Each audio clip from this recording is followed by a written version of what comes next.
ఒక్కసారి కొమ్మూరి గోల్డ్ కి కాల్ చేయండి. తాకట్లో ఉన్న మీ బంగారాన్ని విడిపించి మార్కెట్ ప్రైస్ కి వాళ్ళు కొనుక్కుని మిగతా డబ్బులు మీకు ఇచ్చేస్తారు. మన పనులు ఎంతైతే అవసరమో అలానే మనిషి యొక్క ఆరోగ్యం కూడా అంతే అవసరం అంటూ ఉంటారు. నిజంగా ఈరోజు చాలా మంది ఇక్కడ పెట్రోల్ కోసం గంటల తరబడి వెయిట్ చేస్తున్నారు. ఒక అంబులెన్స్ డ్రైవర్ కూడా ఇక్కడ వెయిట్ చేస్తున్నారు. మరి ఒకవేళ అందులో పెట్రోల్ లేకపోతే ఓ మనిషిని నిజంగా సమయానికి ఎలా హాస్పిటల్ కి చేర్చగలరు? ఆయన కూడా ఇక్కడ ఉన్నారు, ఒకసారి మాట్లాడదాం. సో మీరు చెప్పండి. సో ఇక్కడ ఇంతమంది వెయిట్ చేయడం ఒక ఎత్తు అయితే, మీరు వెయిట్ చేస్తుంటే కూడా నాకు నిజంగా చాలా బాధ అనిపిస్తుంది. పేషెంట్ల ప్రాణాలు కాపాడడం కాపాడాలి, చేయాల్సి వస్తుంది. ఫ్యూల్ లేదు వెహికల్ లో. మార్నింగ్ నుంచి రెండు సీరియస్ కేసులు చనిపోయారు, 2 పేషెంట్లు చనిపోయారు. దాని గురించి చాలా బాధ అనిపిస్తుంది. మాది రెడ్ హెల్త్, ఇది అంబులెన్స్.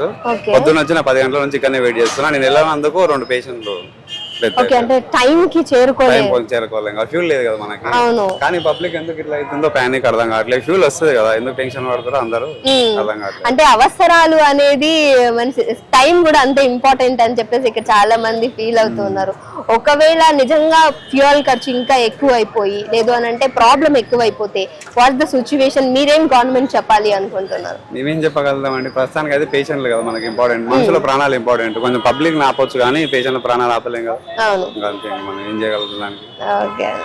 సో అంబులెన్స్ కూడా ఇక్కడ నిలిచిపోయింది. సో ఇక్కడ ఇంతమంది వెయిట్ చేయడం వేరు, ఇది ఒక్కటి ఇక్కడ వెయిట్ చేయడం వేరు అనిపించి ఆయనతో మాట్లాడినప్పుడు డ్రైవర్ తోటి, ఆయన టైంకి వెళ్ళలేక పెట్రోల్ లేక 2 పేషెంట్స్ అయితే చనిపోయారంట ఈ రోజే. సో అది నిజంగా చాలా బాధాకరం. సో ప్లీజ్ గవర్నమెంట్ ఇది ఒక్కసారి దృష్టికి తీసుకోవాలి. ఎందుకనంటే ఇక్కడ అందరూ అదే చెప్తున్నారు, పెట్రోల్ ఉంది కాదు అని అంటే జనాలు పానిక్ అయిపోతున్నారు. అసలు ఏం జరుగుతుంది, వస్తుందా లేదా? ఇప్పటివరకు ఎల్పిజి అన్నారు, ఇప్పుడేమో పెట్రోల్ డీజిల్ అంటున్నారు. నెక్స్ట్ ఇంకా ఏ నిత్యావసర సరుకులు ఆపేస్తారో తెలీదు. జనాలు పానిక్ ఎందుకు ఇలా గురి చేస్తున్నారు? అసలు ఏం జరుగుతుంది? ఎందుకంటే ఇంటెలిజెన్స్ రిపోర్ట్ అనేది ముందుగానే వస్తుంది, అసలు జనాలకు ఎందుకు చెప్పట్లేదు అనే ఒక వార్త కూడా ఇక్కడ నడుస్తుంది. జనాలు నిజంగానే పానిక్ అవుతున్న సిచ్యువేషన్ కనిపిస్తుంది. అసలు చూడాలి ఇంకా ముందు ఇంకేం నడవబోతుంది, అసలు ఏం జరుగుతుంది అనేది.